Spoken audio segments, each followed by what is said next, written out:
All right, Shalom. First and foremost, giving all praise, glory, and honor that's due to Yahweh, Bahashem, Yahweh Shai, Bahashem, Rachahakwadash, double honor to the elders and apostles of Great Millstone who rule well. Peace and blessings to the 144,000 and the hopeful elect, Shalom Barakathum. And this is going to be a quick response. I saw the elder out there in GMS, Hawaii Ba, do the lesson on this. Apostle Tahar also responded to this as well. But the so-called black church is it's fallen off the rails, man. It's fallen off the rails. And there was a time, even as wicked as they are, that they would never get up and say things like this. But now what's happened is their membership is dried up and people have started to lose hope. Okay. And yes, of course, the Hebrew Israelites, which they look at as just a movement, but this is just Ezekiel 37 coming to pass. The Israelites are definitely responsible for the membership drying up, but it's also their own fault. A lot of this is self-inflicted because you sit up there and lie to your congregation for decades and decades and decades. All right. And now that prayer that you sow a seed, you got a seed offering. You sow a seed offering and get a Lord $50, and then watch how the Lord work in your life. They would say things like that. Okay. And now people spend all of 2024 putting seed offerings in and watching their rent go up, their light bill go up. All right. And they're watching you and clean as a whistle in these suits. All right. Just rake it in. So it's of the Lord Yahweh Bashem Yahweh Shai, but it's two sides of it. Okay. There's no living water here. Okay. There's no living water here. This guy is they're getting desperate, man. Okay, and you'll see what I'm saying. You can see in the title of the lesson the elder got here. Watch this Christian pastor lie about why Sodom was destroyed. Okay, now even a secular person can sit up here and tell you why that went down. Okay, they may not agree with it. They may say, "Oh, the Lord was evil for doing that," but they'll agree on the reason why. Okay, now I went and found the actual Instagram, okay, to respond to it. Look at this Ricky Smiley looking woman here. Sodom and Gomorrah was not destroyed because of homosexuality. That is an ignorant and a lazy theology. How is it ignorant and lazy? It's written right there, man. Okay, and this is why the Lord is going to clean a lot of you so-called pastors up, because you're not real pastors. Okay. All right. Let me go. Where does it say? Let me see.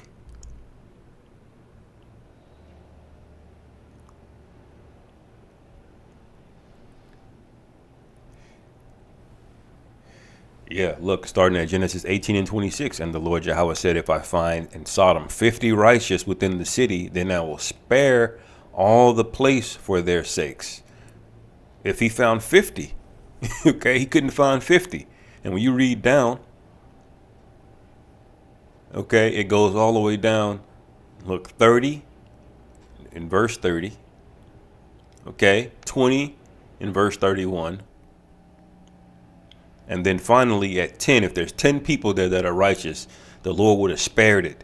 Okay. But what was going on in Sodom and Gomorrah? Okay. Let's go to it. Genesis, the 19th chapter.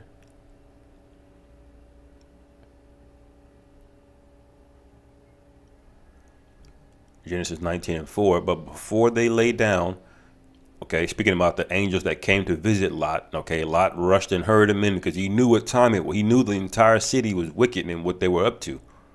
Okay. And you can look at the nations of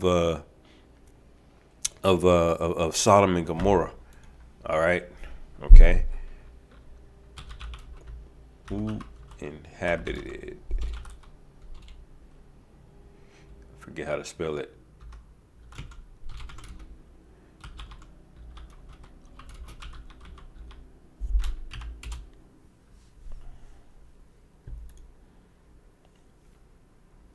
I'm looking for the nation.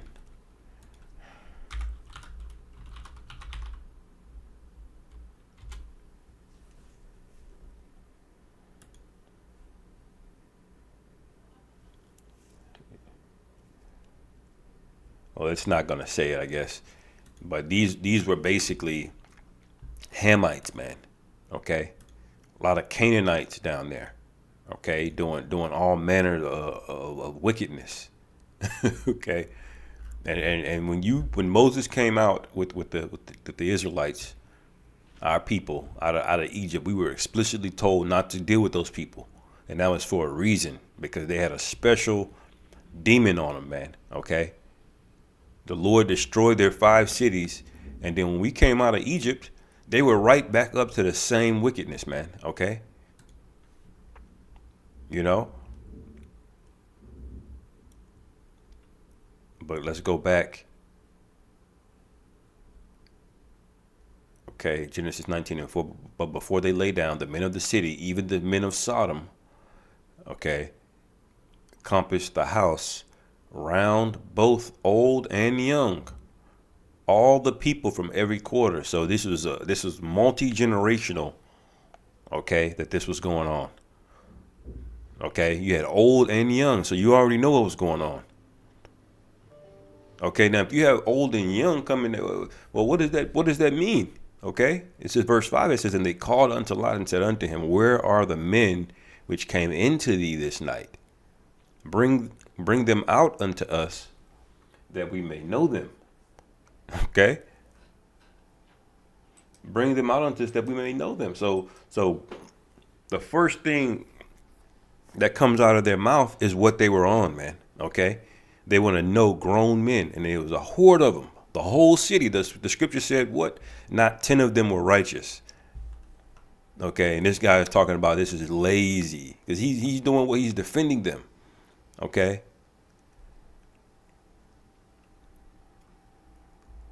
Some of these comments are eating them up. Pastor Cher Charisse V, which she knows she's out of order.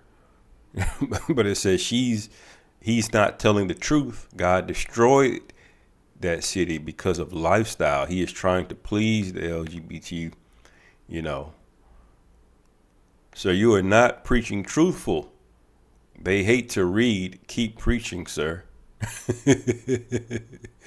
Always trying to rationalize scripture. You will answer to the Most High. So historicity, you lost me there. The rest is just noise.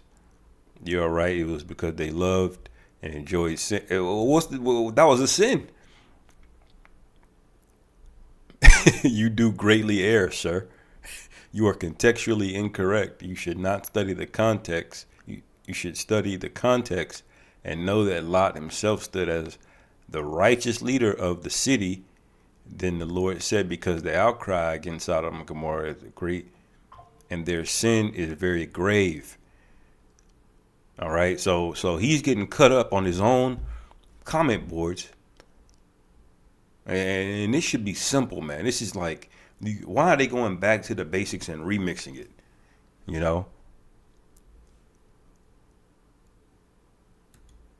That should tell you everything you need to know. This is 2 Peter chapter 2, verse 4. For if the Most High spared not the angels that sinned, but cast them down to hell, and delivered them to the chains of darkness to be reserved unto judgment, and spared not the old world, but saved Noah, the 8th person, a preacher of righteousness, bringing in the flood upon the world of the ungodly.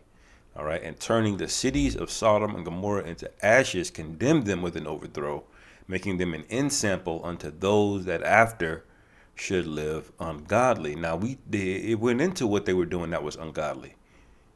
Okay, they tried to do it to the angels, man. Okay, but this guy's gonna come in and tell you, no, that wasn't true.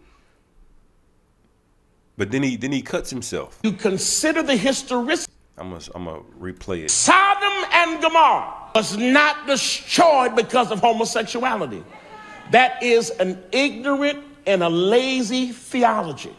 When you consider the historicity of the text, The reason the city was destroyed is because God couldn't find no righteous people. Look, see, you done been to Sunday school. He said, give me 50, I'll save the city. Give me 25, I'll save the city. Give me 10 and I'll save the city. Sodom and Gomorrah was not destroyed because of homosexuality. It was destroyed because the homosexuals couldn't find nobody that was holy to tell them that ain't clean. And the problem with our city, the problem with our state, the problem with our church is nobody want to be holy enough to tell the truth about sin and let somebody know this is right and that's wrong. This is holy and this is unholy. This is the right way to do it and this is the wrong. Even if I'm guilty, I'm going to tell you the truth. Sodom and Gomorrah. So you see, he basically just talked over himself. The Lord couldn't find. Well, why couldn't he find nobody? What were they doing that was unholy? You know, and he's clapping. What do you call them? The sea lions in the audience, just clapping, man. Okay. Completely, that's who populates these churches, man, and even these women are starting to really yearn for somebody that's masculine. Okay, you getting up there and placating a community that hates you is weak. All right, they're giving you money for what? And this guy's getting absolutely cut. You got a few bots in here, you know. We need to stop chopping up the Bible. God said what he said, man. Hey, that's true. Look, even more comments. Okay, because this guy he's running a business. Okay, that's why he'll just say whatever that he thinks will get him more members, because they're hemorrhaging money. Okay. This is 2 Peter chapter 2, verse 7, and delivered just Lot, vexed with the filthy conversation of the wicked. Okay. It says, for that righteous man dwelling among them and seeing and hearing vexed his righteous soul from day to day with their unlawful deeds. Okay. So they were doing unlawful things, man. Okay. It wasn't because they didn't know. They didn't know righteousness. No, they were doing abominations there. That's what was going on. Okay. And two things can be true at the same time. Dummy. But he said he was vexed with the filthy conversation of the wicked. Let's go real quick to 1 Peter chapter 5, verse 1. The elders which are among you I exhort, who am also an elder and a witness of sufferings of Hamashiach, and also partaker of the glory that shall be revealed. Feed the flock of the Most High which is among you, taking the oversight thereof, not by constraint, but willingly, not for filthy lucre. All right, but of a ready mind. So this is exactly what this is for. This is what you call filthy lucre. Lucre full of filth, man. All right. These people will say anything to line their pockets. And this nigga like this, you give America another 20, 30 years, he'll try to remix everything. He'll try to remix that slavery didn't happen.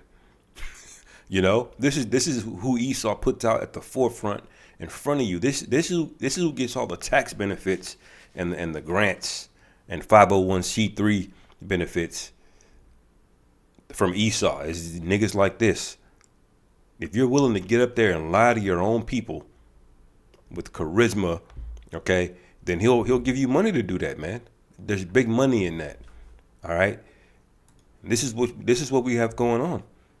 Okay. Neither as being lords over the Most High's heritage, but being ensamples to the flock. Okay. So you're supposed to lead by example. Okay. And this guy is not leading by example. Okay. He's not putting in the money that he's asking you to put in. You know, he's taking that money. All right. It says, verse 4, and when the chief shepherd shall appear, ye shall receive a crown of glory that fadeth not away. Now, when the chief shepherd appears, you think this guy's going to get a crown of glory? You think when Yahweh shall return, he's going to be pleased with this? Absolutely not, man. Anyway, ending it there, man. Lord willing, this is edifying. On to the next. Shalom.